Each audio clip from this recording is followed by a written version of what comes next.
ሰላም እንዴት ናችሁ? ደህና ናችሁ? አለሁ እኔ እግዚአብሔር ይመስገን ደህና ነኝ።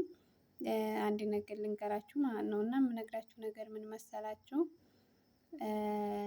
ሁለት ሁለት የስራ ልብስ ልንለብስ ሻንጣ ሙሉ የምንገዛው ልብስ ለመቼ ነው ብላችሁ አስባችሁ ታውቃላችሁ? እና አንዳንድ ጊዜ መዓት ልብሶችን እንገዛለን። ግን የሚገርመው ነገር ከምንገዛው ልብስ አንድ ቀን ፎቶ ተነስተን ከማስቀመጥ ውጭ ለእኛ ብለን ለብሰነው እናውቃለን ወይ? አጊጠንበት እናውቃለን ወይ? ምን ብለን እናውቃለን ወይ? እና ሁላችንም ራሳችንን መጠየቅ አለብን።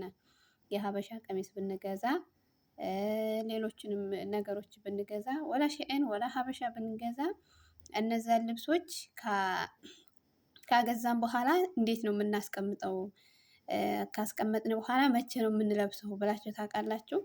አሁን እኛ ብዙ ጊዜ ፍላጎታችን ልብስ ብቻ ነው እና የሰው ልጅ ፍላጎቱ ልብስ ብቻ እስከሆነ ድረስ አረብ ሀገር ስንመጣ ያየነውን ሁሉ እንገዛለን። ግን የሚገርመው ነገር ልብስ ማለት አሁን እኔ 5 6 7 ምናምን ሻንጣ አለኝ። ግን ከነዛ ሁሉ የምለብሰው የስራ ልብሴን እና የስራ ልብሴን ብቻ ነው።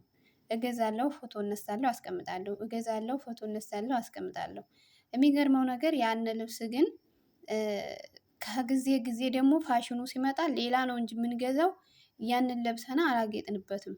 ግን ደግሞ ሌላ ልብስ ሌላ ደግሞ ፋሽን ሲመጣ ሌላ እንገዛለን። ደግሞ ሌላ ፋሽን ሲመጣ እና ስንቶቻችንን ከቤታችን ሻንጣ 4 5 ሻንጣ ያለን ሀገር ቤት ከሆነ ደግሞ ቁም ሳጥን ስንቱ ነው የደረደርነው።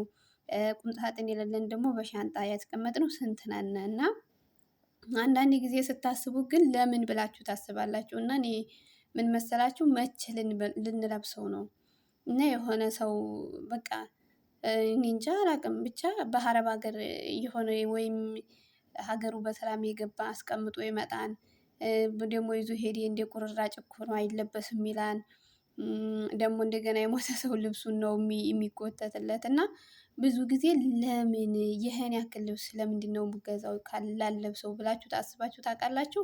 እኔ ሁል ጊዜ ነው የማስበው ግን ከመግዛት ወደ ኋላ አልልም። አሁንም የሆነ ጊዜ ካመጣ የሆነ ልብስ እገዛለሁ። አሁንም ደግሞ ካመጣ የሆነ ልብስ እገዛለሁ እና አንዳንድ ጊዜ ለምን ብላችሁ ትጠይቁ አላውቅም። የሆኑ ጓደኞቼ ካርጎ አደረጉ። ካርጎ ያደረጉት ግን 5 6 በርሜል ነው። ግን እዚህ አስቀምጠው የሄዱት የስራ ልብስ ነው? የአረቦቹን የስራ ልብስ ነው። እና የሚገርመው ነገር የስደተኛ ህይወት መቼ አብቅቶ ነው የገዛነው ልብስ ለብሰነው ቢያንስ እንኳን ቤተሰብ ጋር እርፍ ብለን ያለውን ነገር እንትን ብለን የምንጨርሰው ብላችሁ አስባችሁ ታውቃላችሁ? እኔ ሁል ጊዜ ነው የማስበው እና አሁን ሀገር ቤት እዚህ የገዛነው ፋሽን ነው። ፎቶም ተነስተንበታል፣ ምንም ብለንበታል። ግን ከሀገር ቤት ስንሄድ ሲጠይቋቸው አረ ቁርራጭ ነው ይዛችሁ እንዳትመጡ። አይ ምነው በቀረ ሀገር ቤት ያለው እኮ ፋሽን ነው ይባላል። እና የልብሱን ታውት መቼ ልንለብሰው ብላችሁ አስባችሁ ታውቃላችሁ ወይ? ከቤተሰብ እስከ ስትወስዱ እንዴት ነው? ለምሳሌ አመሰግናለሁ የሚል አለ እንደ ዛሬ የለም። ምክንያቱም አሁን ላይ የሰው ፍላጎት ትልቅ ከመሆኑ የተነሳ የሚለብሰው ፋሽን ስለሆነ የእኛን ልብስ ይዘን ሂደን የሚለብሰው የለም። ከዛ ላይ አስቀምጠን እንመጣለን። ከዛ ላይ ደግሞ የገዛነውን ይዘን ሄደን እኛም አንለብሰው ሰው የማይለብሰው ሁለታችንም እንከስራለን ማለት ነው። ስለዚህ የምገዛውን ልብስ መቼ ነው የምለብሰው ብለን እናውቃለን ወይ? አላውቅም። እኔ ግን ሁልጊዜ ያለው ሁልጊዜ እኔ እታዘባለሁ ራሴን ማለት ነው። ከአንድ ሻርፕ በቀር ብዙ ጊዜ ልብስ አልለብስም። እና የምለብሳት ልብስ አንዲት ልብስ ናት። ያው የስራ ልብሴ ናት። የምገዛው ግን እንትን ልብሱ በጣም ብዙ ነው እና ራሳችሁን ታዝባችሁ ታውቃላችሁ ወይ? እና አንዳንድ ጊዜ ምን መሰላችሁ ልብስ አትግዙ ዝም ብላችሁ ነው ቶሎ ምናምን እንባላለን ግን አንሰማም። ለከሌ ይዘን እንሄዳለን። ከዛ እነሱ የማይለብሱት እነሱ ደግሞ ካለበሱት እንትን ይላለን እና የወለዳችሁም ሆነ ያልወለድነ ገና ልንወድ ያሰብነ የሚገርመው ነገር የወጣበት ነገር መቼም ቢሆን አይጣልም። አሁን ለምሳሌ እኔ አንድ ነገር አውጥቼበት ካገዛሁኝ ካለፋሁበት ካጣርኩበት መቼም ቢሆን አያስጠላኝም መቼም። ምክንያቱም ለፍቼበት ነው ያገኘሁት። ግን ያለፋበት ሰው አንዴ ኮንትሮ ሲለው አንዴ ይሄ እንትን ሲለው አንዴ እንትን ሲለው አይለብስም ማለት ነው። ግን የሚገርም ነገር አረብ ሀገር ሄዳችሁ የገዛችሁት ልብስና እዚህ ሀገር የተገዛው ልብስ ያስታውቃን ይላሉ። ምንም ያስታውቅ ምንም ያስታውቅ እዚህ ሀገር ሳንለብስ ሀገር ቤት ሄደን ቁጭ ብለን የማንለብሰው ልብስ ለምንድን ነው? እኔ የኛ ሴትዮ እንትን እላለሁ የኛ አረቢቱ ማለት ነው። የሚገርመው ነገር ሴትዮቱ በጣም ጎበዝ ናት። በእውነቱ ከሆነ ከ5 ከ6 ልብስ በላይ የእሷ የላትም። ለእኛ ትሰጠናለች፣ ለሚሰጠው ደግሞ ትሰጣለች። በጣም ደህና ሰው ከመሆኗ የተነሳ በቃ ልብስ ታከፋፍላለች እና በጣም ነው እኔ ደስ የምትለኝ እና ሴትዮዋችን በጣም ደስ ትለኛለች።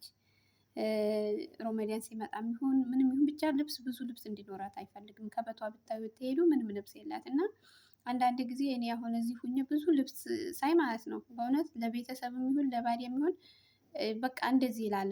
ምን ነው እንደዚህ በነፃ የሚሄድ ቢሆን አብሶ የልጆቹ ልብስ ምናምን እንትን ሲል ምን ነው በነፃ የሚሄድ ቢሆን እኮ ምናምን። በእውነት ከሆነ የሚጣል ምግብና የሚጣል ልብስ ሳይ ማለት ነው ሀገር ቤት ያሉ ናቸው ትዝ የሚሉኝ።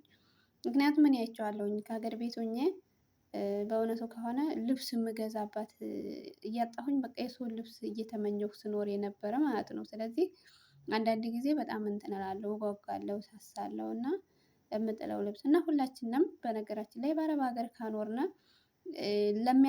ለማያመሰግን ሰው ከምንሰጥ ለሚያመሰግኑ እግዚአብሔር ይስጣችሁ ለሚሉና ጎዳና ወስደን ብንሰጥ በቃ የሆነ ብንመሰገን ይሻላል። ግን ዝም ብለን ጥለነ በኋላ ሄደን